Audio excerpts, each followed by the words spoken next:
ഇന്ത്യയിൽ നടക്കുന്ന പല പരീക്ഷകളുമായി ബന്ധപ്പെട്ടിട്ട് പലതരത്തിലുള്ള വിവാദങ്ങൾ പുറത്തു വന്നുകൊണ്ടിരിക്കുകയാണ്.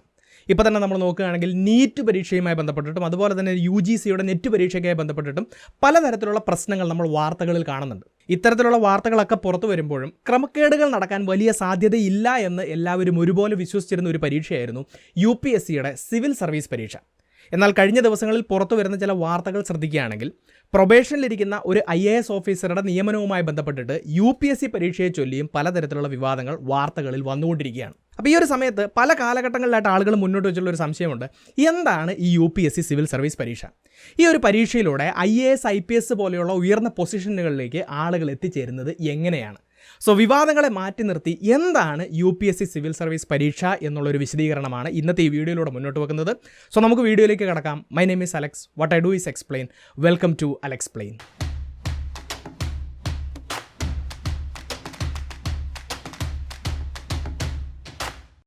വീഡിയോ ആരംഭിക്കുന്നതിന് മുന്നേ നിങ്ങളൊരു നല്ല നിക്ഷേപാവസരം പരിചയപ്പെടുത്താൻ വേണ്ടി ആഗ്രഹിക്കുകയാണ്. നിങ്ങൾ ഓരോ മാസവും ചെറിയൊരു തുക മാറ്റിവെച്ചുകൊണ്ട് നിങ്ങളുടെ ഇൻവെസ്റ്റ്മെൻറ്റ് സ്റ്റാർട്ട് ചെയ്യാൻ ആഗ്രഹിക്കുന്നുണ്ടെങ്കിൽ നല്ലൊരു അവസരം വന്നിരിക്കുന്നു. HDFC ലൈഫ് അവരുടെ ഒരു NFO ലോഞ്ച് ചെയ്തിരിക്കുകയാണ്.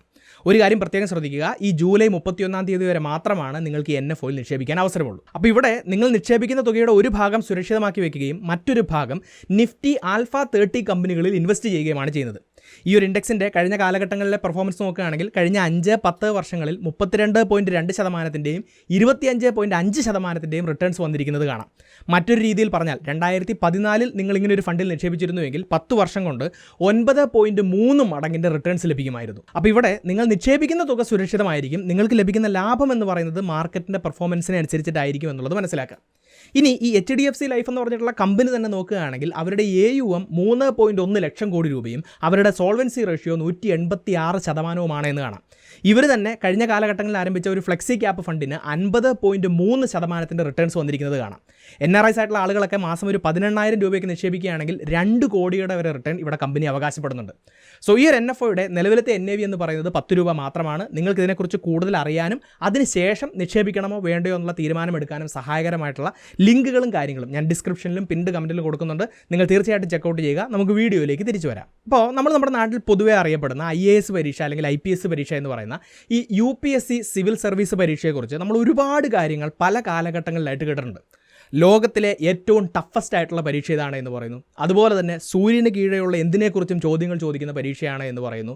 ഒരുപാട് ബുദ്ധിയും അതുപോലെ തന്നെ ഓർമ്മശക്തിയുമുള്ള ആളുകൾക്ക് മാത്രമേ ഈ പരീക്ഷ പാസ്സാവാൻ കഴിയുകയുള്ളൂ. ഇങ്ങനെയുള്ള പല കാര്യങ്ങളും നമ്മൾ കേട്ടിട്ടുണ്ട്. അപ്പോൾ ഇതിൻ്റെയൊക്കെ സത്യാവസ്ഥ എന്താണ്, അല്ലെങ്കിൽ എന്താണ് ഈ UPSC സിവിൽ സർവീസ് പരീക്ഷ എന്ന് പറയുന്നത്?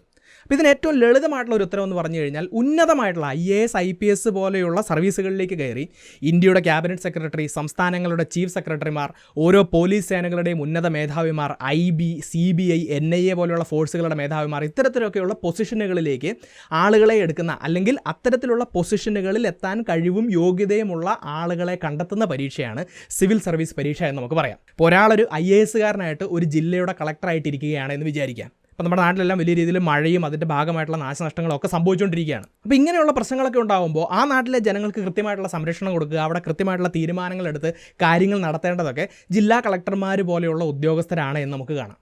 അപ്പോൾ ഇത്തരത്തിലുള്ള ഉദ്യോഗസ്ഥർക്ക് വേണ്ടിയിട്ടുള്ള ക്വാളിറ്റീസ് എന്തൊക്കെയാണ്? അവർക്ക് കൃത്യമായിട്ടുള്ള അറിവുണ്ടാവണം. ആ നാടിനെക്കുറിച്ച് അറിവുണ്ടാവണം, അവിടുത്തെ കാലാവസ്ഥയെക്കുറിച്ചും അവിടുത്തെ ഭൂപ്രകൃതിയെക്കുറിച്ചും അവിടെ താമസിക്കുന്ന ജനങ്ങളെക്കുറിച്ചും അവിടുത്തെ ഗവൺമെൻറ് സംവിധാനങ്ങളെക്കുറിച്ചും അവിടെ എടുക്കേണ്ട നിയമ നടപടികളെക്കുറിച്ചെല്ലാം കൃത്യമായിട്ടുള്ള അറിവ് അവർക്കുണ്ടായിരിക്കണം എന്ന് മാത്രമല്ല, ഇത്തരം സന്ദർഭങ്ങളിൽ വേഗത്തിൽ തീരുമാനമെടുക്കുന്ന ഒരു ക്വിക്ക് ഡിസിഷൻ മേക്കിംഗ് കഴിവ് അവർക്കുണ്ടായിരിക്കണം. അവരുടെ തീരുമാനങ്ങൾ അവർക്ക് നടപ്പിലാക്കാൻ സാധിക്കണം. മാത്രമല്ല 5 മണി വരെയാണ് എൻ്റെ ജോലി സമയം, അതിനുശേഷമുള്ള ഒരു കാര്യത്തിൽ ഞാൻ ഇടപെടില്ല എന്ന് പറഞ്ഞ് മാറി നിൽക്കുന്ന ഒരാളായിരിക്കരുത്. കൃത്യമായ ഹാർഡ് വർക്ക് ചെയ്യുന്ന ആളുകളോട് സഹാനുഭൂതിയുള്ള ഇങ്ങനെയൊക്കെയുള്ള ഒരുപാട് ക്വാളിറ്റി ഉള്ള ഒരാൾക്ക് മാത്രമേ ആ പൊസിഷനിൽ കൃത്യമായിട്ട് ജോലി ചെയ്ത് മുന്നോട്ട് പോകാൻ സാധിക്കുകയുള്ളൂ. അപ്പോൾ UPSC സിവിൽ സർവീസ് എക്സാമിനേഷൻ ഒരാളുടെ അറിവും ബുദ്ധിശക്തിയും തീർച്ചയായിട്ടും പരിശോധിക്കുന്നുണ്ട്. എന്നാൽ അതിനെല്ലാം ഒപ്പം ഞാൻ നേരത്തെ പറഞ്ഞിട്ടുള്ള ക്വാളിറ്റികളൊക്കെ ഉള്ള ഒരാളാണോ ഈ പരീക്ഷ എഴുതുന്നത് എന്നുകൂടെ കണ്ടുപിടിക്കാനുള്ള ഒരു എക്സാമാണ് ഈ സിവിൽ സർവീസ് എക്സാമിനേഷൻ എന്ന് പറയുന്നത്. അപ്പോൾ എങ്ങനെയാണ് ഈ ഒരു എക്സാമിനേഷനിലൂടെ അത് കണ്ടുപിടിക്കുന്നത് എന്ന് നമുക്ക് മനസ്സിലാക്കാൻ വേണ്ടി ശ്രമിക്കാം. അപ്പോൾ ഈ സിവിൽ സർവീസ് എക്സാമിനേഷൻ 3 ഘട്ടങ്ങളിലായിട്ടാണ് നടക്കുന്നതെന്ന് എല്ലാവരും കേട്ടിട്ടുണ്ടാവും. ഈ 3 ഘട്ടങ്ങളിലായിട്ട് ഏകദേശം 1 വർഷ കാലയളവിലാണ് ഈ പരീക്ഷ നടക്കുന്നത്. അപ്പോൾ ഇതിൻ്റെ ഒന്നാമത്തെ സ്റ്റെപ്പ് എന്ന് പറയുന്നത് ഈ പരീക്ഷയുടെ നോട്ടിഫിക്കേഷനാണ്. എല്ലാ വർഷവും ഏകദേശം ഫെബ്രുവരി മാർച്ച് മാസങ്ങളൊക്കെ ആകുമ്പോഴാണ് ഈ പരീക്ഷയുടെ നോട്ടിഫിക്കേഷൻ വരുന്നത്. അപ്പോൾ ഈ പരീക്ഷ നമ്മൾ പൊതുവേ IAS IPS പരീക്ഷ എന്നൊക്കെ പറയുമെങ്കിലും ഇന്ത്യയിലെ ഏകദേശം 24ഓളം സർവീസുകളിലേക്ക് ഈ പരീക്ഷയിലൂടെ സെലക്ഷൻ നടക്കുന്നുണ്ട് എന്നുള്ള കാര്യം മനസ്സിലാക്കാം. ഈ സർവീസുകളെ നമുക്ക് പ്രധാനമായിട്ടും രണ്ടായിട്ട് തിരിക്കാം. അതിൽ ആദ്യത്തേതാണ് ഓൾ ഇന്ത്യ സർവീസസ് എന്ന് പറയുന്നത്. ഓൾ ഇന്ത്യ സർവീസ് എന്ന് പറഞ്ഞു കഴിഞ്ഞാൽ ഈ സർവീസിൽ ഓരോരുത്തരും അവർ അപ്പോയിൻറ്റഡ് ആവുന്ന സ്റ്റേറ്റിലെ സ്റ്റേറ്റ് ഗവൺമെൻറ്റിൻ്റെ കീഴിലും അതുപോലെ തന്നെ ചില സമയങ്ങളിൽ സെൻട്രൽ ഗവൺമെൻറ്റിൻ്റെ കീഴിലുമാണ് വർക്ക് ചെയ്യുന്നത്. അത്തരത്തിലുള്ള സർവീസുകൾ ഇവിടെ പ്രധാനമായിട്ട് 2 സർവീസുകളാണുള്ളത്. ഇന്ത്യൻ അഡ്മിനിസ്ട്രേറ്റീവ് സർവീസ് IAS അതുപോലെ തന്നെ ഇന്ത്യൻ പോലീസ് സർവീസ് IPS ഈ ഓൾ ഇന്ത്യ സർവീസിൻ്റെ കീഴിൽ വരുന്നത്. അവരെവിടെയാണോ ഏത് സ്റ്റേറ്റിലാണോ അവർ പോസ്റ്റ് ചെയ്യുന്നത് ആ സ്റ്റേറ്റ് ഗവൺമെൻറ്റിൻ്റെ കീഴിലും അതുപോലെ തന്നെ ചില സമയങ്ങളിൽ സെൻട്രൽ ഗവൺമെൻറ്റിൻ്റെ കീഴിലും ഇവർ ജോലി ചെയ്യുന്നത് നമുക്ക് കാണാം.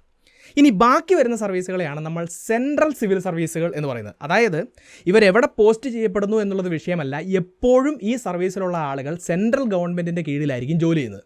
അപ്പോൾ നമ്മൾ നോക്കുകയാണെങ്കിൽ IFS ഇന്ത്യൻ ഫോറിൻ സർവീസ്, അതുപോലെ തന്നെ IRS Indian revenue service, IAS IAAS ഇങ്ങനെയുള്ള ഒരുപാട് സർവീസുകൾ വരുന്നത് കാണാം. ഇതെല്ലാം സെൻട്രൽ സിവിൽ സർവീസിൻ്റെ കീഴിലാണ് വരുന്നത്. അപ്പോൾ ഇത്തരത്തിലുള്ള 24ഓളം സർവീസുകളിലേക്ക് ഈ പരീക്ഷയിലൂടെ ആളുകളെ തിരഞ്ഞെടുക്കുന്നുണ്ട് എന്നുള്ള കാര്യം മനസ്സിലാക്കാം. ഓരോ വർഷവും 11 മുതൽ 13 ലക്ഷം പേരാണ് ഈ പരീക്ഷയ്ക്ക് വേണ്ടിയിട്ട് അപ്ലൈ ചെയ്യുന്നത് എന്നുള്ള കാര്യം മനസ്സിലാക്കാം. അത്രയും അധികം ആളുകൾ ഈ പരീക്ഷയിൽ അപ്പിയർ ചെയ്യാൻ വേണ്ടി മുന്നോട്ട് വരുന്നുണ്ട്. ഇനി നമുക്ക് ഈ പരീക്ഷയുടെ ഓരോ ഘട്ടങ്ങളെയും കുറിച്ച് മനസ്സിലാക്കാൻ വേണ്ടി ശ്രമിക്കാം. ഇതിൽ ഒന്നാമത്തെ ഘട്ടത്തെ പ്രിലിമിനറി പരീക്ഷ എന്നാണ് വിളിക്കുന്നത്. ചിലർക്ക് ഇതിനെ പ്രിലിംസ് എന്ന് വിളിക്കുന്നത് നിങ്ങൾ കേട്ടിട്ടുണ്ടാവും. ഓരോ വർഷവും മെയ് മാസത്തിൻ്റെ അവസാനത്തോടു കൂടിയോ ജൂൺ മാസത്തിൻ്റെ ആരംഭത്തോടു കൂടിയോ ആണ് ഈ പ്രിലിമിനറി എക്സാമിനേഷൻ നടക്കുന്നത്. ഈ പ്രിലിമിനറി എക്സാമിനേഷനിൽ 2 പേപ്പറുകളുണ്ട്. ഇതിനെയാണ് ജനറൽ സ്റ്റഡീസ് പേപ്പർ 1 എന്നും ജനറൽ സ്റ്റഡീസ് പേപ്പർ 2 എന്നും പറയുന്നത്. ഇതിൽ ഏറ്റവും ഇമ്പോർട്ടൻറ്റ് ജനറൽ സ്റ്റഡീസ് പേപ്പർ 1 ആണ് എന്നുള്ളത് മനസ്സിലാക്കാം. അപ്പോൾ ജനറൽ സ്റ്റഡീസ് പേപ്പർ 1ൻ്റെ സിലബസ് നിങ്ങൾക്കിപ്പോൾ സ്ക്രീനിൽ കാണാൻ കഴിയുന്നുണ്ടാവും. 4-5 ലൈനുകൾ മാത്രമാണ് സിലബസ് ഉള്ളത്. അതിനെ ഒന്ന് ചുരുക്കി പറയുകയാണെങ്കിൽ കഴിഞ്ഞ 1-2 വർഷം നമുക്ക് ചുറ്റുപാട് നടന്നിട്ടുള്ള കറണ്ട് അഫയേഴ്സ്, അതുപോലെ തന്നെ +2 വരെ നമ്മൾ പഠിക്കുന്ന അടിസ്ഥാനപരമായിട്ടുള്ള history, geography, politics, economics, environment, general science ഇങ്ങനെയുള്ള സബ്ജക്റ്റുകളെല്ലാമാണ് ഈ ഒരു സിലബസിൽ വന്നിരിക്കുന്നത്. അപ്പോൾ ഇതിൻ്റെ പരീക്ഷ എന്ന് പറയുന്നത് ഇവിടെ 100 ചോദ്യങ്ങളാണുള്ളത്. ഓരോ ചോദ്യത്തിനും 2 മാർക്ക് വീതം, അങ്ങനെ 200 മാർക്കിലാണ് ഈ എക്സാം നടത്തുന്നത്. 2 മണിക്കൂറാണ് ഈ പേപ്പർ 1ൻ്റെ ദൈർഘ്യം എന്ന് പറയുന്നത്. ഇവിടെ മൾട്ടിപ്പിൾ ചോയ്സ് ക്വസ്റ്റ്യൻസ് ആണ് വരുന്നത്. ഒരു ചോദ്യവും 4 ഓപ്ഷൻസുമാണുള്ളത്. അതിൽ ശരി ഉത്തരം നിങ്ങൾ കണ്ടെത്തുകയാണ് ചെയ്യേണ്ടത്. ഇവിടെ ഒരു നെഗറ്റീവ് മാർക്കുണ്ട്. ഓരോ ചോദ്യത്തിൻ്റെയും 1/3, അതായത് 0.67 മാർക്കാണ് തെറ്റുത്തരങ്ങൾക്കുള്ള നെഗറ്റീവ് മാർക്ക് എന്ന് പറയുന്നത്. അപ്പോൾ ഇത് കേൾക്കുമ്പോൾ ഇത് വളരെ സിമ്പിളാണെന്ന് നമുക്ക് തോന്നുമെങ്കിലും ഇവിടെ പ്രധാനമായിട്ട് മനസ്സിലാക്കേണ്ട കാര്യം ഈ പരീക്ഷയുടെ ചോദ്യങ്ങളൊന്നും സ്ട്രെയിറ്റ് ഫോർവേഡ് ആയിട്ടുള്ള ചോദ്യങ്ങളല്ല. ഈ ചോദ്യം വായിച്ച് അതിനെക്കുറിച്ച് കുറച്ച് ആലോചിച്ച് അതുമായി ബന്ധപ്പെട്ട് നമ്മൾ പഠിച്ചിട്ടുള്ള കാര്യങ്ങളെല്ലാം കണക്ട് ചെയ്ത് കുറച്ച് ആലോചിച്ചാൽ മാത്രമാണ് ഇതിൻ്റെ ഉത്തരങ്ങളിലേക്ക് നമുക്ക് എത്താൻ സാധിക്കുകയുള്ളൂ. ചില ചോദ്യങ്ങളിൽ നമുക്ക് ഉത്തരം അറിയാൻ പാടില്ലായിരിക്കും, പക്ഷേ നമ്മളുടെ അറിവ് ഉപയോഗിച്ചുകൊണ്ട് ആ ചോദ്യത്തിലെ 3 ഓപ്ഷൻസ് തെറ്റാണെന്ന് കണ്ടുപിടിച്ചിട്ട് തെറ്റായിട്ടുള്ള ഓപ്ഷനുകളെ എലിമിനേറ്റ് ചെയ്തുകൊണ്ട് 4ാമതിരിക്കുന്ന ഓപ്ഷൻ ശരിയാണെന്ന് കണ്ടുപിടിക്കും. ഇങ്ങനെയുള്ള പലതരത്തിലുള്ള മാർഗ്ഗങ്ങൾ ഉപയോഗിച്ചുകൊണ്ടാണ് ഈ പ്രിലിംസ് എക്സാമിനേഷൻ മുന്നോട്ട് പോകുന്നത്. അപ്പോൾ ഇവിടെ ഒരു കാര്യം മനസ്സിലാക്കാൻ ഞാൻ നേരത്തെ തന്നെ പറഞ്ഞു, ഒരു ഉദ്യോഗാർത്ഥിയുടെ നോളജ് മാത്രമല്ല ഇവിടെ ടെസ്റ്റ് ചെയ്യുന്നത്. തീർച്ചയായിട്ടും നിങ്ങളുടെ അറിവും ബുദ്ധിശക്തിയും ഇവിടെ ചെക്ക് ചെയ്യുന്നുണ്ട്. എന്നാൽ അതിനോടൊപ്പം തന്നെ നിങ്ങൾ പഠിച്ച, നിങ്ങൾ വായിച്ചിട്ടുള്ള കാര്യങ്ങളെ എല്ലാം ഉപയോഗിച്ചുകൊണ്ട് ഒരു ഉത്തരത്തിലേക്ക് നിങ്ങൾക്ക് ഇവിടെ എത്തിച്ചേരാൻ സാധിക്കുന്നുണ്ടോ? ടെൻസ്ഡ് ആയിട്ടുള്ള ഒരു എൻവയോൺമെൻറ്റിൽ കൃത്യമായിട്ടുള്ള ഒരു ഡിസിഷൻ മേക്കിംഗ് നിങ്ങൾക്ക് ഇവിടെ എടുക്കാൻ സാധിക്കുന്നുണ്ടോ? അതുപോലെ തന്നെ ഈ 100 ചോദ്യങ്ങൾക്ക് കൂടെ 120 മിനിറ്റ് ആണുള്ളത്. മറ്റൊരു രീതിയിൽ പറഞ്ഞാൽ ഒരു ചോദ്യത്തിന് 72 സെക്കൻഡുകളാണുള്ളത്. അപ്പോൾ ആ ഒരു ടൈം ബൗണ്ടായിട്ട് നിന്നുകൊണ്ട് നിങ്ങൾക്ക് ഈ കാര്യങ്ങളൊക്കെ ചെയ്യാൻ സാധിക്കുന്നുണ്ടോ എന്നുള്ള കാര്യങ്ങളെല്ലാം ഈ പരീക്ഷയിലൂടെ വിലയിരുത്തപ്പെടുന്നുണ്ട് എന്നുള്ളത് മനസ്സിലാക്കാം. അപ്പോൾ ഇതാണ് ജനറൽ സ്റ്റഡീസ് പേപ്പർ 1 എന്ന് പറയുന്നത്. ഇനി പ്രിലിംസിൽ 2ാമതൊരു പേപ്പറും കൂടെയുണ്ട്. അതിനെയാണ് സിവിൽ സർവീസ് ആപ്റ്റിറ്റ്യൂഡ് ടെസ്റ്റ് അല്ലെങ്കിൽ CSAT എന്നതിനെ ചുരുക്കി വിളിക്കാറുണ്ട്. ഇവിടെ ഇതൊരു ആപ്റ്റിറ്റ്യൂഡ് ടെസ്റ്റാണ്. ഇവിടെ നിങ്ങളുടെ മെൻ്റൽ എബിലിറ്റി, നിങ്ങളുടെ റീസണിങ്, അതുപോലെ തന്നെ നിങ്ങളുടെ കോംപ്രിഹെൻഷൻ എബിലിറ്റി, ലാംഗ്വേജിലെ കോംപ്രിഹെൻഷൻ എബിലിറ്റി, നിങ്ങളുടെ പ്രോബ്ലം സോൾവിങ് സ്കിൽസ്, ഇങ്ങനെയുള്ള കാര്യങ്ങളൊക്കെയാണ് ഈ ഒരു 2ാമത്തെ പേപ്പറിലൂടെ പരിശോധിക്കപ്പെടുന്നത് എന്നുള്ള കാര്യം മനസ്സിലാക്കുക. ഈ 2ാമത്തെ പേപ്പറിന് ഒരു പ്രത്യേകതയുണ്ട്. ഇതൊരു ക്വാളിഫയിങ് പേപ്പറാണ്. അപ്പോൾ 3/1 മാർക്ക് അല്ലെങ്കിൽ 33% മാർക്കാണ് ഈ CSAT പരീക്ഷയുടെ ക്വാളിഫയിങ് മാർക്ക് എന്ന് പറയുന്നത്. അപ്പോൾ നിങ്ങൾക്ക് ഈ 3/1 മാർക്ക് അല്ലെങ്കിൽ ക്വാളിഫയിങ് മാർക്കിനേക്കാൾ കൂടുതൽ കിട്ടിയിട്ടുണ്ടെങ്കിൽ മാത്രമേ നിങ്ങളുടെ GS പേപ്പർ 1ൻ്റെ മാർക്ക് പരിഗണിക്കുകയുള്ളൂ. അപ്പോൾ ഈ GS പേപ്പർ 1ൻ്റെ കാര്യത്തിൽ എന്താണ് സംഭവിക്കുന്നതെന്ന് ചോദിച്ചു കഴിഞ്ഞാൽ ഓരോ വർഷവും UPSC ഒരു കട്ട് ഓഫ് മാർക്ക് പ്രഖ്യാപിക്കും. ആ കട്ട് ഓഫ് മാർക്കിന് മേലേക്ക് നിങ്ങൾക്ക് മാർക്ക് കിട്ടിയിട്ടുണ്ടെങ്കിലാണ് നിങ്ങൾ ഈ പേപ്പർ 1 പാസ്സാകുക അല്ലെങ്കിൽ പ്രിലിംസ് പാസ്സായിട്ട് അടുത്ത ഘട്ടത്തിലേക്ക് തിരഞ്ഞെടുക്കപ്പെടുകയുള്ളൂ. ഇപ്പോൾ 2023 കാര്യം നമ്മൾ നോക്കുകയാണെങ്കിൽ 75.44 മാർക്കായിരുന്നു പേപ്പർ 1ൻ്റെ കട്ട് ഓഫ് മാർക്ക് എന്ന് പറയുന്നത്. അതായത് 200-ൽ 75.44 മുകളിലേക്ക് സ്കോർ ചെയ്തിട്ടുള്ള ആളുകളെല്ലാം പ്രിലിംസ് പാസ്സായി അടുത്ത ഘട്ടത്തിലേക്ക് പോവുകയാണ്. ഏകദേശം ഓഗസ്റ്റ് മാസത്തിലാണ് പ്രിലിംസ് പരീക്ഷയുടെ റിസൾട്ട് വരുന്നത്. അപ്പോൾ ഞാൻ നേരത്തെ തന്നെ പറഞ്ഞു 2023-ൽ 13 ലക്ഷം പേരാണ് ഈ പരീക്ഷയ്ക്ക് വേണ്ടി അപ്ലൈ ചെയ്തത്.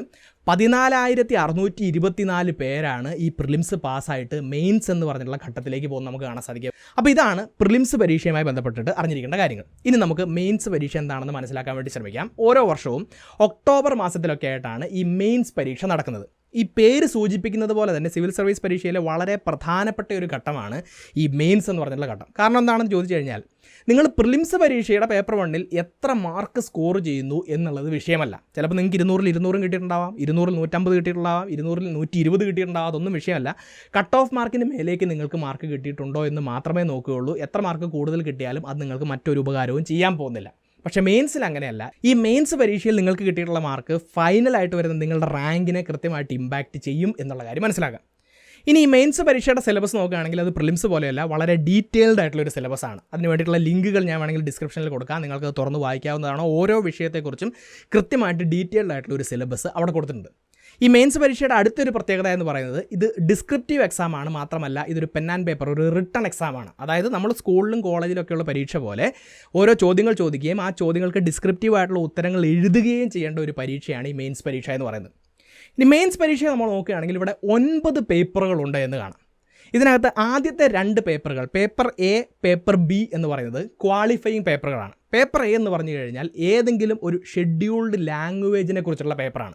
ഇന്ത്യൻ ഭരണഘടനയുടെ ഷെഡ്യൂൾ 8-ൽ പറഞ്ഞിട്ടുള്ള ഏതെങ്കിലും ഒരു ലാംഗ്വേജ് നമുക്ക് സെലക്ട് ചെയ്യാൻ സാധിക്കും. ആ ലാംഗ്വേജിലുള്ള നിങ്ങളുടെ എബിലിറ്റി ചെക്ക് ചെയ്യുകയാണ് ഈ പേപ്പർ എ ചെയ്യുന്നത്.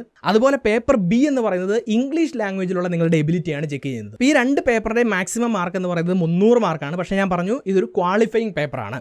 അതുകൊണ്ട് ഈ 2 പേപ്പറിനും 75-ന് മുകളിലേക്ക് നിങ്ങൾക്ക് മാർക്ക് കിട്ടിയിട്ടുണ്ടെങ്കിൽ നിങ്ങളിവിടെ ക്വാളിഫൈ ആവുകയും നിങ്ങളുടെ മറ്റ് പേപ്പറിൻ്റെ മാർക്കുകൾ പരിഗണിക്കപ്പെടുകയുമാണ് ചെയ്യുന്നത്. അപ്പോൾ ഇതാണ് ആദ്യത്തെ 2 പേപ്പറുകൾ. പിന്നെ വരുന്ന 5 പേപ്പറുകൾ എല്ലാവർക്കും കോമൺ ആയിട്ടുള്ള പേപ്പറുകളാണ്. അതിൽ ഒന്നാമത്തെ പേപ്പറിനെയാണ് എസ്സേ എന്ന് പറയുന്നത്. ഒരുപാട് റിലവൻ്റ് ആയിട്ടുള്ള ടോപ്പിക്കുകൾ നിങ്ങൾക്ക് നൽകും. ഇതിൽ നിന്നും ഏതെങ്കിലും 2 ടോപ്പിക്കുകൾ നിങ്ങൾക്ക് സെലക്ട് ചെയ്യാം. ആ 2 ടോപ്പിക്കുകളെ കുറിച്ചും വ്യക്തമായിട്ടുള്ള 2 എസ്സേകളാണ് നിങ്ങളിവിടെ തയ്യാറാക്കേണ്ടത്. ഇതിനാണ് എസ്സേ പേപ്പർ എന്ന് പറയുന്നത്.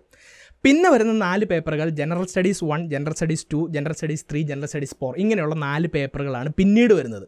ഇവിടെയാണ് ഞാൻ നേരത്തെ നിങ്ങളുടെ അടുത്ത് പറഞ്ഞ ആ ഡീറ്റെയിൽഡ് സിലബസിൽ പറഞ്ഞിട്ടുള്ള വിഷയങ്ങളുമായി ബന്ധപ്പെട്ടിട്ടുള്ള ചോദ്യങ്ങൾ വരുന്നത്. അവിടെ കറണ്ട് അഫയേഴ്സ് ഉണ്ട്, ഹിസ്റ്ററി ഉണ്ട്, പൊളിറ്റിക്സ് ഉണ്ട്, ജോഗ്രഫി ഉണ്ട്, എക്കണോമിക്സ് ഉണ്ട്. ഇങ്ങനെയുള്ള വിഷയങ്ങളുമായി ബന്ധപ്പെട്ടുള്ള ചോദ്യങ്ങൾ ഈ 4 പേപ്പറുകളിലും വരുന്നത് നമുക്ക് കാണാം. അതിനുശേഷം വരുന്ന 2 പേപ്പറുകൾ ഓരോ കാൻഡിഡേറ്റിനും ഡിഫറൻ്റ് ആയിട്ടായിരിക്കും വരുന്നത്. ആ പേപ്പറുകളെയാണ് ഓപ്ഷണൽ പേപ്പറുകൾ എന്ന് പറയുന്നത്. ഇപ്പോൾ തന്നെ നോക്കുകയാണെങ്കിൽ UPSC 26ഓളം ഓപ്ഷണൽ വിഷയങ്ങളുടെ ഒരു ലിസ്റ്റ് കൊടുത്തിട്ടുണ്ട്. അതിനകത്ത് ഏതെങ്കിലും ഒരു വിഷയം നിങ്ങൾക്ക് സെലക്ട് ചെയ്യാം. ഇപ്പോൾ തന്നെ നേരത്തെ പറഞ്ഞ ഷെഡ്യൂൾഡ് ലാംഗ്വേജുകളുടെ ലിറ്ററേച്ചർ, മലയാളം ലിറ്ററേച്ചർ പോലെയുള്ള പേപ്പറുകൾ അവിടെ വരുന്നുണ്ട്. ആന്ത്രപ്പോളജി പോലെയുള്ള പേപ്പറുകൾ, മെക്കാനിക്കൽ എഞ്ചിനീയറിംഗ്, സിവിൽ എഞ്ചിനീയറിംഗ്, അതുപോലെ തന്നെ മെഡിസിനുമായി ബന്ധപ്പെട്ടുള്ള പേപ്പറുകളുണ്ട്, മാത്തമാറ്റിക്സ് ഉണ്ട്, ഫിസിക്സ് ഉണ്ട്. ഇങ്ങനെയുള്ള പലതരത്തിലുള്ള വിഷയങ്ങൾ അവിടെ കൊടുത്തിരിക്കുന്നത് കാണാം. ഇതിൽ നിങ്ങൾക്ക് ഇഷ്ടപ്പെട്ട ഒരു വിഷയം നിങ്ങൾക്ക് സെലക്ട് ചെയ്യാൻ സാധിക്കും. ആ വിഷയവുമായി ബന്ധപ്പെട്ടിട്ടുള്ള 2 പേപ്പറുകളുണ്ട്. ഇതിനെയാണ് ഓപ്ഷണൽ പേപ്പേഴ്സ് എന്ന് പറയുന്നത്. ഇങ്ങനെയാണ് 9 പേപ്പറുകൾ ഇവിടെ വരുന്നത്. ഞാൻ നേരത്തെ തന്നെ പറഞ്ഞു ആദ്യത്തെ 2 പേപ്പറുകൾ ക്വാളിഫയിങ് പേപ്പറുകളായതുകൊണ്ട് ബാക്കി 7 പേപ്പറുകളുടെ മാർക്കാണ് ശരിക്കും പരിഗണിക്കപ്പെടുക. ഓരോ പേപ്പറിനും 250 മാർക്ക് വെച്ചാണുള്ളത്. 3 മണിക്കൂറാണ് ഓരോ പേപ്പറിൻ്റെയും ദൈർഘ്യം എന്ന് പറയുന്നത്. അങ്ങനെ മൊത്തം 1750 മാർക്കാണ് ഈ മെയിൻസിൻ്റെ ഭാഗമായിട്ട് മുന്നോട്ട് വരുന്നത്. ഇനി ഈ മെയിൻസ് പരീക്ഷയും ഞാൻ നേരത്തെ പറഞ്ഞതുപോലെ തന്നെ ഇവിടെ തീർച്ചയായിട്ടും നിങ്ങളുടെ അറിവ് പരിശോധിക്കുന്നുണ്ട്. അതിനോടൊപ്പം തന്നെ നിങ്ങളുടെ മറ്റു പല കഴിവുകളും ഈ മെയിൻസ് പരീക്ഷയിൽ പരിശോധിക്കപ്പെടുന്നുണ്ട്. നിങ്ങൾ പഠിച്ചിട്ടുള്ള അറിവ് വെച്ചിട്ട് ഓരോ ചോദ്യങ്ങളിലും നിങ്ങൾ നിങ്ങളുടെ അഭിപ്രായം രൂപീകരിക്കുന്നത് എങ്ങനെയാണ്? ചിലപ്പോൾ സമൂഹത്തിൽ നടക്കുന്ന പ്രശ്നങ്ങളുമായി ബന്ധപ്പെട്ടിട്ടായിരിക്കും ചോദ്യങ്ങൾ ചോദിക്കുക. അവിടെ നിങ്ങൾ അഭിപ്രായം പറയുന്നത് എങ്ങനെയാണ്? നിങ്ങളുടെ കാഴ്ചപ്പാടുകൾ എന്തൊക്കെയാണ്? ഇങ്ങനെയുള്ള കാര്യങ്ങളെല്ലാം അവിടെ പരിശോധിക്കുന്നുണ്ട്. മാത്രമല്ല ഓരോ ചോദ്യത്തിനും ഒരു വേർഡ് ലിമിറ്റ് അല്ലെങ്കിൽ ഒരു സ്പേസ് ലിമിറ്റ് ഉണ്ട്. ആ ലിമിറ്റിനുള്ളിൽ നിങ്ങൾ കൃത്യമായിട്ട് നിങ്ങളുടെ ആശയം രേഖപ്പെടുത്താൻ നിങ്ങൾക്ക് സാധിക്കണം. ഇനി അതോടൊപ്പം ഈ ഓരോ പേപ്പറിലും ഏകദേശം 3000-ഓളം വാക്കുകളാണ് നിങ്ങൾ എഴുതേണ്ടത്. സോ 180 മിനിറ്റ് കൊണ്ട് 3000 വാക്കുകൾ എഴുതുക എന്ന് പറഞ്ഞാൽ ഓരോ മിനിറ്റിലും 15 മുതൽ 20 വാക്കുകൾ വരെ സ്പീഡിൽ നിങ്ങൾക്ക് എഴുതാൻ സാധിക്കണം. സോ കൃത്യമായിട്ട് ആ ടെൻസ്ഡ് ആയിട്ടുള്ള ഒരു എൻവയോൺമെൻറ്റിൽ നിങ്ങൾ കാര്യങ്ങൾ ചിന്തിച്ച്, കാര്യങ്ങൾ അപഗ്രഥിച്ച്, നിങ്ങളുടെ തോട്ടുകളും നിങ്ങളുടെ അഭിപ്രായങ്ങളും നിങ്ങളുടെ അറിവുമെല്ലാം കൃത്യമായ സമയത്തിൽ വളരെ വേഗതയോടുകൂടി തന്നെ പേപ്പറിലേക്ക് പകർത്താൻ നിങ്ങൾക്ക് സാധിക്കുന്നുണ്ടോ എന്നുള്ള ഒരുപാട് കാര്യങ്ങൾ ഇവിടെ പരീക്ഷിക്കപ്പെടുന്നുണ്ട് എന്നുള്ളത് മനസ്സിലാക്കുക. അപ്പോൾ ഇതാണ് മെയിൻസ് പരീക്ഷയുമായി ബന്ധപ്പെട്ട് മനസ്സിലാക്കേണ്ടത്. ഏകദേശം ജനുവരി മാസമൊക്കെ ആകുമ്പോഴത്തേക്കും ഈ മെയിൻസ് പരീക്ഷയുടെ റിസൾട്ട് വരികയാണ്. ഞാൻ പ്രിലിംസിൻ്റെ കാര്യത്തിൽ പറഞ്ഞതുപോലെ തന്നെ UPSC ഇവിടെയും ഒരു കട്ട് ഓഫ് നിശ്ചയിക്കുകയാണ്. ഈ കട്ട് ഓഫിന് മേലേക്ക് സ്കോർ ചെയ്തവരെയാണ് ഇവിടെ വിജയികളായിട്ട് പരിഗണിക്കുകയും അടുത്ത റൗണ്ടിലേക്ക് തിരഞ്ഞെടുക്കുകയും ചെയ്യുന്നത്. അപ്പോൾ നമ്മൾ 2023 ഫിഗറുകൾ നോക്കുകയാണെങ്കിൽ 1750-ൽ 741 ആയിരുന്നു ഇവിടുത്തെ ജനറൽ കാറ്റഗറിയുടെ കട്ട് ഓഫ് എന്ന് പറയുന്നത്. റിസർവേഷൻ കാറ്റഗറികൾക്ക് അതിനനുസരിച്ചുള്ള കട്ട് ഓഫ് വരും. ഇങ്ങനെ ഏകദേശം 2960 പേരാണ് ഈ 3-ാം റൗണ്ടിലേക്ക് തിരഞ്ഞെടുക്കപ്പെടുന്നത്. 14,000-ഓളം പേര് ഈ പരീക്ഷ എഴുതി. അതിൽ 2960-ഓളം ആളുകളെ അടുത്ത ഘട്ടത്തിലേക്ക് തിരഞ്ഞെടുക്കുകയാണ്. ഇനി ഈ പരീക്ഷയുടെ 3-ാം ഘട്ടം എന്ന് പറയുന്നത് ഫെബ്രുവരി മാർച്ച് മാസങ്ങളിലൊക്കെ ആയിട്ട് നടക്കുന്ന പേഴ്സണാലിറ്റി ടെസ്റ്റ് എന്ന് പറഞ്ഞിട്ടുള്ള റൗണ്ടാണ്. പലപ്പോഴും ഈ ഒരു റൗണ്ടിനെ ആളുകൾ ഇൻ്റർവ്യൂ എന്ന് വിളിക്കുന്നത് നമുക്ക് കാണാം. പക്ഷേ ആ ഒരു പ്രയോഗം തെറ്റാണ്. ഇത് പേഴ്സണാലിറ്റി ടെസ്റ്റാണ് എന്നുള്ളത് മനസ്സിലാക്കുക. കാരണം എന്താണെന്ന് ചോദിച്ചു കഴിഞ്ഞാൽ ഇവിടെ ഈ മെയിൻസ് ക്ലിയർ ചെയ്തിട്ടുള്ള ഒരു ഉദ്യോഗാർത്ഥി 5 പേരടങ്ങുന്ന ഒരു UPSC ബോർഡിൻ്റെ മുന്നിലേക്ക് ചെല്ലുകയാണ്. ആ ബോർഡുമായിട്ട് 30 മുതൽ 45 മിനിറ്റൊക്കെ വരെ നീണ്ടു നിൽക്കുന്ന ഒരു സംഭാഷണത്തിൽ ഇവർ ഏർപ്പെടുകയും ഈ സംഭാഷണത്തിലൂടെ ഈ ഉദ്യോഗാർത്ഥിയുടെ പേഴ്സണാലിറ്റിയെ ഈ ബോർഡ് ടെസ്റ്റ് ചെയ്യുകയുമാണ് ചെയ്യുന്നത്. ഇവിടെ ഇവരുടെ അറിവിനെ ടെസ്റ്റ് ചെയ്യേണ്ട കാര്യമില്ല. കാരണം പ്രിലിംസ്, മെയിൻസ് എന്ന് പറഞ്ഞിട്ടുള്ള ബൃഹത്തായിട്ടുള്ള 2 ഘട്ടങ്ങളിലൂടെ ഈ ഒരു ഉദ്യോഗാർത്ഥിയുടെ അറിവുമായി ബന്ധപ്പെട്ടിട്ടുള്ള എല്ലാ പരീക്ഷണങ്ങളും നടന്നു കഴിഞ്ഞു. അപ്പോൾ ഇയാൾക്ക് അറിവുണ്ട് എന്നുള്ള കാര്യം തീർച്ചയാണ്. ഈ ഒരു ഉദ്യോഗാർത്ഥി IAS IPS പോലെയുള്ള അല്ലെങ്കിൽ ഏതെങ്കിലും ഒരു വലിയ സർവീസിലേക്ക് എത്തിക്കഴിയുമ്പോൾ ആ സർവീസിൽ ഇരിക്കാൻ ഞാൻ നേരത്തെ പറഞ്ഞിട്ടുള്ള യോഗ്യതകളൊക്കെയുള്ള, ക്വാളിറ്റികളൊക്കെയുള്ള, സ്കില്ലുകളൊക്കെയുള്ള ഒരാളാണോ, അങ്ങനെയുള്ള ഒരു പേഴ്സണാലിറ്റി ഉള്ള ഒരാളാണോ എന്നാണ് ഇവിടെ ടെസ്റ്റ് ചെയ്യപ്പെടുന്നത്. അപ്പോൾ അതുകൊണ്ടാണ് ഈ ഒരു റൗണ്ടിനെ പേഴ്സണാലിറ്റി ടെസ്റ്റ് എന്ന് പറയുന്നത് എന്നുള്ള കാര്യം മനസ്സിലാക്കുക. അപ്പോൾ ഈ ഒരു റൗണ്ടിൻ്റെ പേഴ്സണാലിറ്റി ടെസ്റ്റിൻ്റെ മാർക്ക് എന്ന് പറയുന്നത് 275 മാർക്കാണ്. അപ്പോൾ 275 ഈ ഒരു കോൺവെർസേഷൻ്റെ ഭാഗമായിട്ട് ആ ബോർഡ് ഈ ഒരു ഉദ്യോഗാർത്ഥിക്ക് ഒരു മാർക്ക് കൊടുക്കും. അതോടുകൂടി ഈ പരീക്ഷയുടെ 3 ഘട്ടങ്ങളും അവസാനിക്കുകയാണ്. ഈ 3 ഘട്ടങ്ങളും അവസാനിച്ചതിന് ശേഷം ഏകദേശം മെയ് ജൂൺ മാസമാകുമ്പോൾ UPSC അവരുടെ ഫൈനൽ റാങ്ക് ലിസ്റ്റ് പബ്ലിഷ് ചെയ്യുകയാണ്.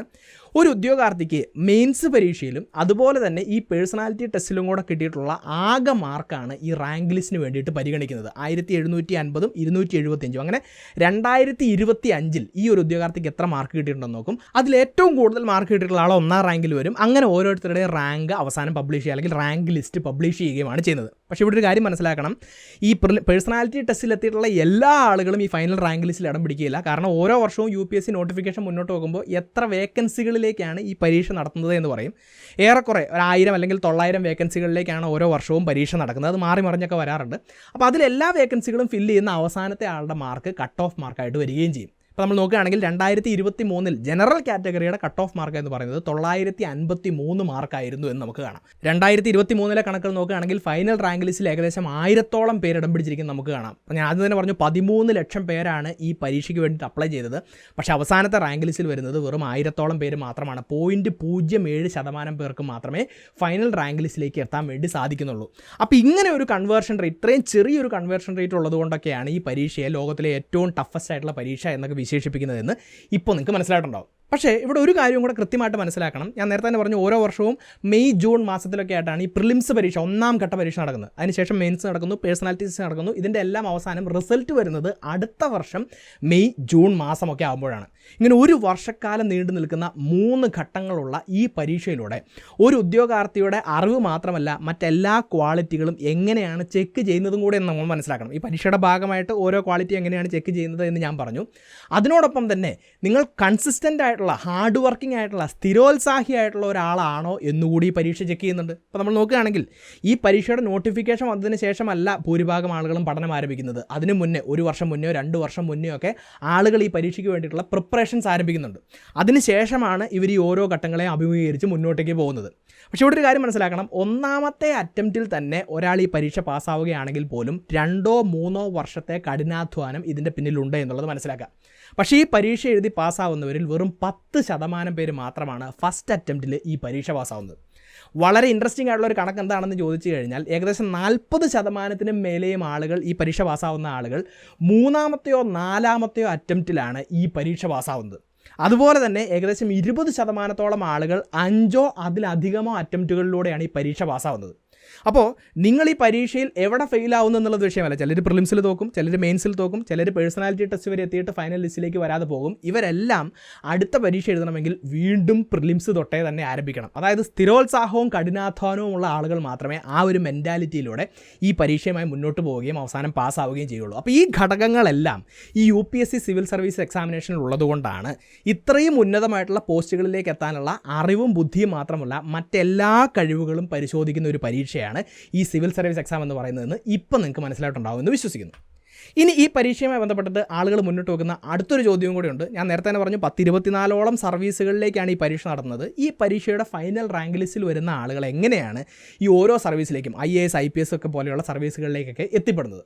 അപ്പോൾ ഇവിടെ ഓരോ ഉദ്യോഗാർത്ഥിക്കും അവരുടെ പ്രിഫറൻസ് കൊടുക്കാനുള്ള ഒരു അവസരമുണ്ട്. നിങ്ങളിപ്പോൾ പ്രിലിംസ് പരീക്ഷ പാസ്സായിട്ട് മെയിൻസ് പരീക്ഷ എഴുതാൻ പോവുകയാണെങ്കിൽ അതിന് മുന്നേ ഡാഫ് എന്ന് പറഞ്ഞിട്ടുള്ള ഡീറ്റെയിൽഡ് ആപ്ലിക്കേഷൻ ഫോം എന്ന് പറഞ്ഞിട്ടുള്ള ഒരു ആപ്ലിക്കേഷൻ ഫോം ഫില്ല് ചെയ്യണം. അപ്പോൾ ആ ആപ്ലിക്കേഷൻ ഫോമിൽ നിങ്ങളുടെ പ്രിഫറൻസ്, ഏത് സർവീസിനാണ് നിങ്ങൾക്ക് പ്രിഫറൻസ് എന്നുള്ളൊരു ചോദ്യം ചോദിക്കുന്നുണ്ട്. എല്ലാ സർവീസുകളുടെ പേര് കൊടുത്തിട്ട് ഇതിലേതാണ് നിങ്ങളുടെ ഒന്നാമത്തെ പ്രിഫറൻസ് ഉള്ള സർവീസ്, രണ്ടാമത്തേത്, മൂന്നാമത്തേത്, അങ്ങനെ കൊടുക്കാൻ വേണ്ടിയിട്ട് നമുക്ക് സാധിക്കും. അപ്പോൾ ഭൂരിഭാഗം ആളുകളും IAS എന്ന് പറഞ്ഞുള്ള സർവീസ് തന്നെയാണ് ഒന്നാം പ്രിഫറൻസ് ആയിട്ട് കൊടുക്കുന്നത്. അതിനുശേഷം വരുന്ന IFS, ഇന്ത്യൻ ഫോറിൻ സർവീസ്, അതിനുശേഷം IPS, IRS, ഇങ്ങനെയാണ് താഴേക്ക് പോകുന്നത് എന്ന് നമുക്ക് കാണാൻ സാധിക്കും. ഒരു ഉദാഹരണത്തിന് വേണ്ടിയിട്ട് നിങ്ങൾ സിവിൽ സർവീസ് പരീക്ഷ എഴുതിയിട്ട് ഫൈനൽ റാങ്ക് ലിസ്റ്റിൽ വന്നിട്ടുണ്ടെന്ന് വിചാരിക്കാം. അപ്പോൾ ആദ്യം നോക്കുന്നത് നിങ്ങൾ ഒന്നാമത് കൊടുത്തിരിക്കുന്ന പ്രിഫറൻസ് ഏത് സർവീസിനാണ് എന്നുള്ളതാണ്. നമ്മുടെ ഉദാഹരണത്തിൽ നിങ്ങൾ കൊടുത്തിരിക്കുന്ന നിങ്ങളുടെ ഒന്നാമത്തെ പ്രിഫറൻസ് IAS ആണ് എന്ന് വിചാരിക്കാം. അപ്പോൾ department of personal and training DOPT അവരാണ് ഈ സർവീസ് അലോക്കേഷനും കാര്യങ്ങളൊക്കെ ചെയ്യുന്നത്. അവർ നോക്കുന്നത് ആ ഒരു വർഷം IASൽ എത്ര വേക്കൻസികൾ ഉണ്ടായെന്നാണ്. ഇപ്പോൾ മൊത്തം 150 വേക്കൻസികളാണ് അവിടെ ഉള്ളത് എന്ന് വിചാരിക്കാം. ഇപ്പോൾ നിങ്ങൾ ജനറൽ കാറ്റഗറിയിലുള്ള ആളാണെങ്കിൽ ആ എല്ലാ വേക്കൻസികളും ജനറൽ കാറ്റഗറിക്ക് ആയിരിക്കില്ല. ഏകദേശം പകുതിയോളം, ഏകദേശം 75ഓളം വേക്കൻസികളായിരിക്കും ജനറൽ കാറ്റഗറിക്കുള്ളത്. അപ്പോൾ ഈ ജനറൽ കാറ്റഗറിയിൽ IAS എന്ന് പറഞ്ഞിട്ടുള്ള സർവീസ് ഒന്നാം പ്രിഫറൻസ് ആയിട്ട് കൊടുത്തിട്ടുള്ള ആളുകളെല്ലാം ലിസ്റ്റ് ചെയ്യും. അവരുടെ റാങ്കിൻ്റെ അടിസ്ഥാനത്തിൽ ലിസ്റ്റ് ചെയ്തതിന് ശേഷം ആദ്യത്തെ 75 സ്ഥാനങ്ങളിൽ വരുന്ന ആളുകൾക്ക് ഈ IAS എന്ന് പറഞ്ഞിട്ടുള്ള സർവീസ് അലോട്ട് ചെയ്യുകയാണ് ചെയ്യുന്നത്. അപ്പോൾ ആ ഒരു ലിസ്റ്റിൽ, അങ്ങനെ പ്രിഫറൻസ് കൊടുത്തിട്ടുള്ള ആളുകളുടെ ലിസ്റ്റിൽ നിങ്ങൾ ഈ 75ൻ്റെ ഉള്ളിൽ വരികയാണെങ്കിൽ നിങ്ങൾക്ക് IAS കിട്ടും. ഇല്ലെങ്കിൽ നിങ്ങളുടെ അടുത്ത പ്രിഫറൻസിലേക്ക് പോകും. ഇങ്ങനെയാണ് റാങ്കിൻ്റെ അടിസ്ഥാനത്തിൽ ഓരോ ആളുകൾക്കും അവരുടെ സർവീസ് അലോക്കേറ്റ് ചെയ്ത് കൊടുക്കുന്നത് എന്നുള്ള കാര്യം മനസ്സിലാക്കാം. ഇനി ഇവിടെ ഓൾ ഇന്ത്യ സർവീസിൻ്റെ കാര്യത്തിൽ ഞാൻ നേരത്തെ തന്നെ പറഞ്ഞു, IASും അതുപോലെ തന്നെ IPSുമാണ് ഇവിടെ ഓൾ ഇന്ത്യ സർവീസായിട്ട് വരുന്നത്. ഇവിടെ കേഡർ എന്ന് പറഞ്ഞിട്ടുള്ള മറ്റൊരു അലോക്കേഷനും കൂടെ വരും. നിങ്ങൾ ഏത് സംസ്ഥാനത്ത് അല്ലെങ്കിൽ ഏത് കേഡറിലാണ് വർക്ക് ചെയ്യാൻ ആഗ്രഹിക്കുന്നുള്ള പ്രിഫറൻസ് നിങ്ങൾക്ക് കൊടുക്കാൻ സാധിക്കും. അവിടുത്തെ വേക്കൻസികളും അതുപോലെ തന്നെ റിസർവേഷൻ, മറ്റ് കാര്യങ്ങളും അവൈലബിലിറ്റിക്ക് അനുസരിച്ചിട്ട് നിങ്ങൾക്ക് ഓരോ കേഡറുകളും അലോക്കേറ്റ് ചെയ്ത് തരും. എന്നാൽ ഈ കേഡർ സംവിധാനം ഓൾ ഇന്ത്യ സർവീസിൻ്റെ കാര്യത്തിലാണെന്ന് മനസ്സിലാക്കുക. സെൻട്രൽ സിവിൽ സർവീസിൻ്റെ കാര്യത്തിൽ അങ്ങനെ ഒരു കേഡർ സംവിധാനം വരുന്നില്ല എന്നുള്ളത് കൂടി തിരിച്ചറിയുക. അപ്പോൾ ഇങ്ങനെയാണ് സർവീസുകളും കേഡറും ഒക്കെ അലോക്കേറ്റ് ചെയ്യപ്പെടുന്നത്. സോ ഇന്നത്തെ ഈ ഒരു വീഡിയോയിൽ നിന്നും UPSC സിവിൽ സർവീസ് പരീക്ഷ എന്താണെന്നും അതിൻ്റെ 3 ഘട്ടങ്ങളിലൂടെ ഇത് എങ്ങനെയാണ് മുന്നോട്ട് പോകുന്നത് എന്നും ഈ 3 ഘട്ടങ്ങളിലൂടെ ഒരു ഉദ്യോഗാർത്ഥിയുടെ അറിവും ബുദ്ധിയും മാത്രമല്ല മറ്റെല്ലാ സ്കില്ലുകളും എങ്ങനെയാണ് പരിശോധിക്കപ്പെടുന്നത് എന്നും അതിനുശേഷം ഓരോ സർവീസുകളിലേക്കും കേഡറുകളിലേക്കും അവരെങ്ങനെയാണ് എത്തിപ്പെടുന്നത് എന്ന് നിങ്ങൾക്ക് മനസ്സിലാക്കി തരാൻ സാധിച്ചിട്ടുണ്ടെന്ന് ഞാൻ വിശ്വസിക്കുന്നു. അതുകൊണ്ട് തന്നെ ഇന്നത്തെ ഈ വീഡിയോയെക്കുറിച്ചുള്ള നിങ്ങളുടെ അഭിപ്രായങ്ങളും നിർദ്ദേശങ്ങളും സംശയങ്ങളും നിങ്ങൾക്കറിയാവുന്ന എക്സ്ട്രാ പോയിന്റുകളും എല്ലാം തീർച്ചയായിട്ടും നിങ്ങൾ കമൻറ്റ് ബോക്സിൽ രേഖപ്പെടുത്തുക. ഒപ്പം ഞാൻ വീഡിയോയുടെ തുടക്കത്തിൽ പറഞ്ഞിട്ടുള്ള HDFC ലൈഫിൻ്റെ NFOയെക്കുറിച്ച് കൂടി ഓർമ്മിപ്പിക്കുകയാണ്. ഞാൻ നേരത്തെ പറഞ്ഞ ബെനിഫിറ്റുകൾക്കെല്ലാം പുറമെ നിങ്ങൾ അടയ്ക്കുന്ന മന്ത്ലി പ്രീമിയത്തിൻ്റെ 120 മടങ്ങിൻ്റെ ഒരു ഇൻഷുറൻസ് കവറേജ് നിങ്ങൾക്ക് ഇവിടെ ലഭിക്കുന്നതാണ്. മാത്രമല്ല income tax section 80C 1010D മുതലായിട്ടുള്ള ടാക്സ് ബെനിഫിറ്റുകൾ നിങ്ങൾക്ക് ഇവിടെ ലഭിക്കുന്നതാണ്. നിങ്ങൾക്ക് ഇതിനെക്കുറിച്ച് കൂടുതൽ അറിയാൻ താല്പര്യമുണ്ടെങ്കിൽ തീർച്ചയായിട്ടും ലിങ്കുകൾ ചെക്കൗട്ട് ചെയ്യുക. ഈ ഒരു വീഡിയോ മറ്റുള്ളവർ കാണുന്നത് നല്ലതാണെന്ന് നിങ്ങൾക്ക് തോന്നുന്നുണ്ടെങ്കിൽ തീർച്ചയായിട്ടും നിങ്ങൾ ഈ വീഡിയോ ഷെയർ ചെയ്യുക. ഇതുപോലത്തെ നല്ല നല്ല വീഡിയോസുമായി വീണ്ടും വരുന്നതുവരേക്കും നന്ദി.